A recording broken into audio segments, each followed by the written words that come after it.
जय हिंद साथियों, नमस्कार। मैं लोकन मध्य प्रदेश पुलिस और आज के वीडियो में मैं बात करने वाला हूं जो बैंड भर्ती है आपकी, जो भोपाल के लाल परेड ग्राउंड में होना है। तो मैं ग्राउंड की लोकेशन बताऊंगा, आपको क्या आवश्यक दस्तावेज ले जाना है और आपको किस प्रकार के कपड़े पहन जाना है, और इसके अलावा क्या आपको वाद्य यंत्र अपने साथ ले जाना है, कैसा क्या है इस वीडियो में।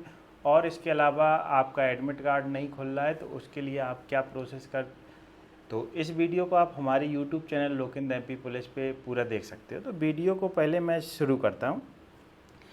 ये जो मेरे पास एडमिट कार्ड है, एडमिट कार्ड की अगर मैं बात करूँ तो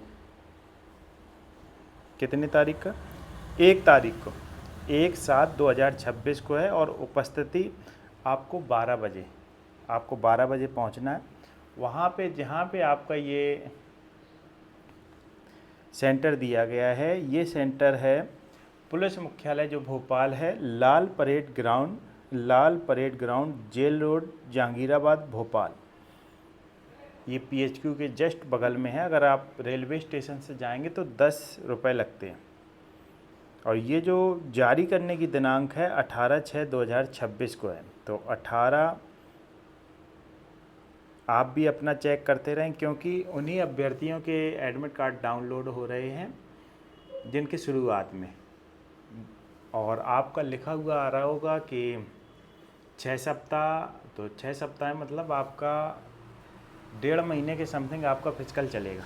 इसके अलावा अगर आपका ओटीपी से संबंधित आ रहा है तो आप अपने पास के कैफ़े पे जाइए, और जब आप अपना एडमिट कार्ड डाउनलोड करोगे तो उसमें आधार कार्ड की ज़रूरत पड़ती है। जो तो सबसे पहले जो मैं स्क्रीन पे भी इसको लगा दूंगा, जो इसमें आवश्यक दस्तावेज से संबंधित दिए गए अभ्यर्थियों द्वारा आवेदन पत्र, विवरण और संलग्न दस्तावेजों का सत्यापन नियम पुस्तिका की 3 के अनुसार किया जाएगा। अभ्यर्थी ये सुनिश्चित करें कि वो विज्ञापन में उल्लेखित समस्त आवश्यक दस्तावेज की मूल प्रतियां तथा उनकी स्व प्रमाणित का मतलब है जो प्रति आप ले जाओगे आपको अपने हाथ से सिग्नेचर करना है, और उसमें स्व प्रमाणित का मतलब यही होते हैं कि आपके सिग्नेचर, तो जैसे हाई स्कूल की मार्कशीट होती है उसमें नीचे जगह लिखी होती है, आप जिस प्रकार सिग्नेचर करते हो उसको सिग्नेचर कर दीजिए।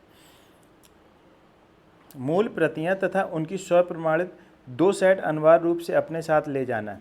2 सेट मतलब आपने जितने भी दस्तावेज बनाए हैं सारे की फ़ोटोकॉपी करा लीजिए। एक पंच में जो 5-6 हों उसको सेट कर लीजिए, और 2 इस प्रकार के आपको सेट रखना है।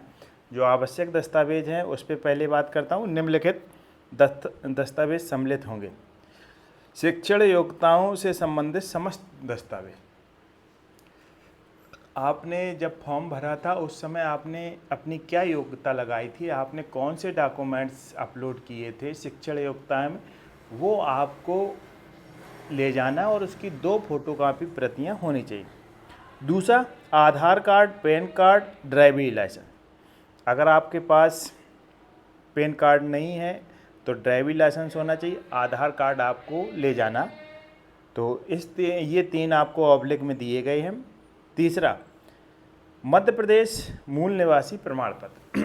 अगर आप मध्य प्रदेश के हैं तो आपको मूल निवास प्रमाण पत्र, अगर आप राजस्थान, बिहार, उत्तर प्रदेश कहीं से हैं तो आपको वहाँ का मूल निवास ले जाना पड़ेगा।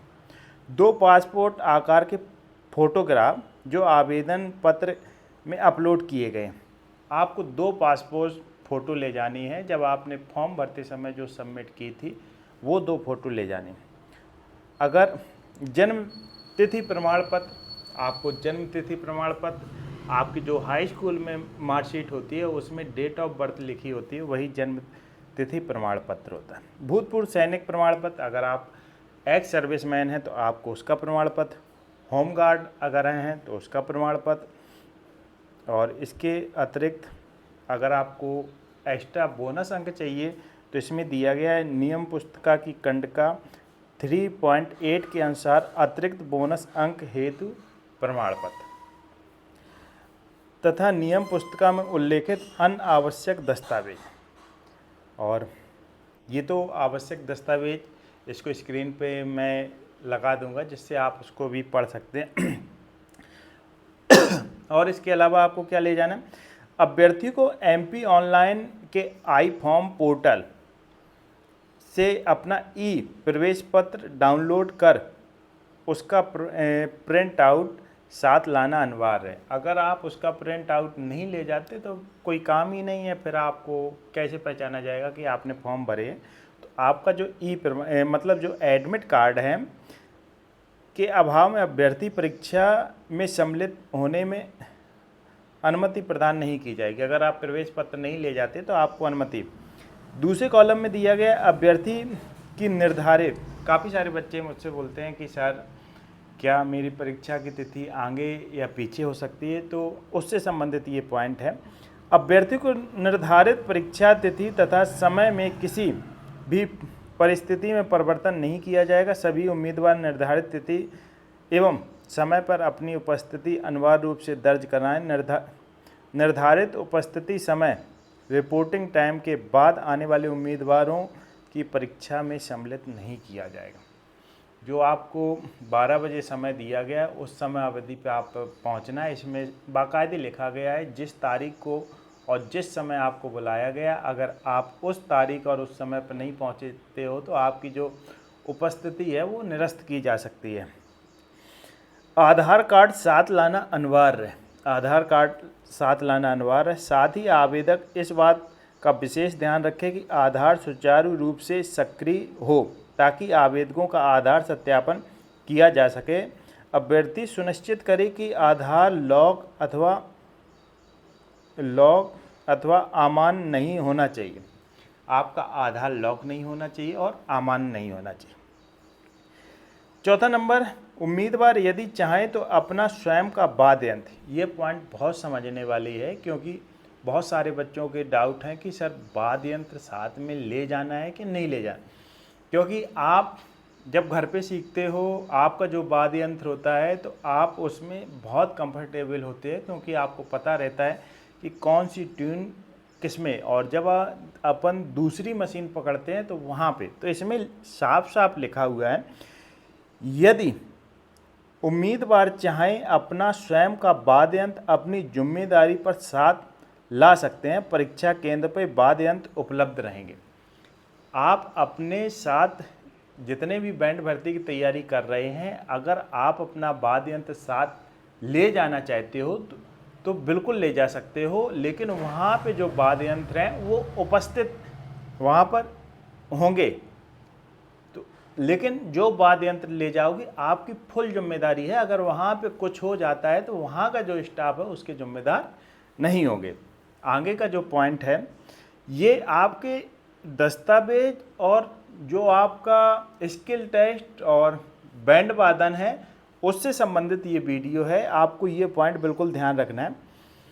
अगला पॉइंट कहता है परीक्षा में उम्मीदवार की उम्मीदवारी पूर्णतः प्राविधिक है। चयन प्रक्रिया में किसी भी चरण में यदि ये पाया जाता है कि उम्मीदवार ने किसी भी महत्वपूर्ण जानकारी को छिपाई है, उसकी अगर आपका सिलेक्शन भी हो जाता है, आप पूरी प्रक्रिया कोई भी अगर विभाग को लगता है कि आपने जानकारी विभाग के साथ छुपाई थी तो आपकी जो अगर आप चयनित भी होते हो तो उसको निरस्त कर दिया जाएगा। उक्त परीक्षा केंद्र में अभ्यर्थियों की सूक्ष्मता से जांच की जाएगी अथवा अभ्यर्थियों के लिए निर्धारित उपस्थिति समय पर परीक्षा केंद्र पर उपस्थित होना अनिवार्य है। इस दौरान बायोमेट्रिक आइरिस विवरण के माध्यम से, इसमें ये कहा गया है जब आप जाओगे आपके आधार और प्लस आँखों से आपका चेकअप किया जाएगा कि आप वही व्यक्ति हो कि नहीं हो, जिससे भर्ती में फर्जीवाड़ा होने से बच सके। परीक्षा केंद्र में अनुशासनहीनता तथा अनुचित साधनों का प्रयोग किए जाने पर अभ्यर्थी के विरुद्ध तत्काल कार्रवाई करते हुए परीक्षा केंद्र से निष्कासित कर दिया जाएगा। अगर आप वहां पे जाके अभद्रता करते हो, बदतमीजी करते हो, तो यहाँ पर साफ उन्होंने लिख दिया है कि आपकी वहाँ से आपको बिल्कुल बाहर कर दिया जाएगा। पॉइंट अगला कहता है अभ्यर्थी प्रवेश पत्र में अंकित विवरण जैसे नाम, पिता का नाम आदि का मिलान अपने ऑनलाइन आवेदन पत्र पर स्वयं अवश्य कर लें। यदि किसी प्रकार की विसंगति पाई जाती है और सूचना तत्काल कार्यालय पुलिस महानिरीक्षक विशा बल मध्य प्रदेश पुलिस मुख्यालय भोपाल को सूचित करें। ऑनलाइन आवेदन पत्र में की गई त्रुटियों में किसी भी प्रकार का संशोधन स्वीकार नहीं किया जाएगा। अगर आपके आवेदन में इसमें लिखा है, अगर आपके आवेदन में ऐसी पिता के नाम, माँ के नाम किसी भी प्रकार की है तो तत्काल इसमें लिखा है कि पुलिस मुख्यालय भोपाल को सूचित करें। अगला पॉइंट है, अभ्यर्थी द्वारा ई प्रवेश पत्र किसी भी प्रकार से परिवर्तन करना अपराध होगा। देखो ऐसा है कि आपका जो एडमिट कार्ड है उसमें किसी भी प्रकार की अगर छेड़खानी है तो ये अपराध की श्रेणी में आएगा।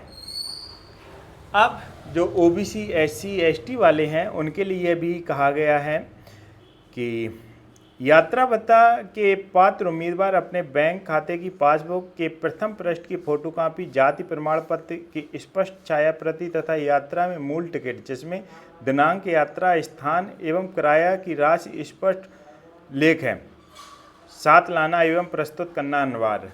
अगर आप कहीं दूर से आते हो और आप का किराया होता है तो आपको अपनी जाति की फ़ोटोकॉपी, पासबुक की फ़ोटोकॉपी और जो किराया है उसकी रसीद आपके पास होगी तो आपको जो ये यात्रा भत्ता मिलेगा।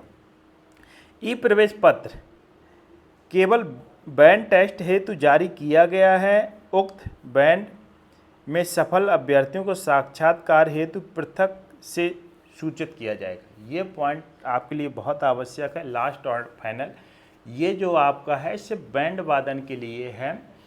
जब आप बैंड वादन में पास हो जाओगे तो आपके लिए साक्षात्कार, इंटरव्यू के लिए आपको अलग से पृथक रूप से बुलाया जाएगा। तो ये आपको आवश्यक दस्तावेज, आवश्यक पॉइंट आपको इस वीडियो को देख के समझ में आ गया होगा। अगर पॉइंट भी लिखे हैं, मैंने अपने शब्दों में समझाने का प्रयास किया। और जब आप वहाँ पे स्किल टेस्ट देने जाएं तो प्रॉपर आप सिविल कपड़े पहन के जाएं, शूज़ में जाएं, मतलब लगना चाहिए कि हाँ हम थोड़ा ठीक ठाक हैं। नहीं तो ऐसा है कि बढ़िया से सेविंग नहीं बनी है, सेविंग बना लीजिए और बढ़िया एकदम बाबूजी बन के जाइए। लगना चाहिए कि आप सामने वाला देख के खुश हो जाए कि हाँ यार ये बंदा तो है, इसे नौकरी देना चाहिए। First impression is the last impression. आपका बॉडी का ढांचा देख के सामने वाला जो अधिकारी है वो जान जाता है। उम्मीद करते हैं कि इस वीडियो में जो बताई गई बातें हैं आपको समझ में आई होगी। अगर फिर भी अगर आपको बैंड भर्ती से संबंधित कोई, लास्ट में मैं बात कर लेता हूँ एडमिट कार्ड। दोस्त, अगर एडमिट कार्ड आपका डाउनलोड नहीं हो रहा है, उसमें 6 सप्ताह लिख के आ रहे हैं तो आपका शुरुआत चरण में आपका बैंड वादन नहीं है। अगर ओटीपी से संबंधित कोई समस्या है तो आप जाइए कैफ़े पे संपर्क कीजिए और जो भी प्रक्रिया है वो आपको कैफ़े वाला पूरा अवगत करा देगा। फिर भी आपका बैंड भर्ती या एमपी पुलिस से संबंधित कोई डाउट है तो आप हमारे यूट्यूब चैनल पे लाइव जुड़ के आप अपने सवाल पूछ सकते हो और उन सवालों का मैं जवाब दूंगा।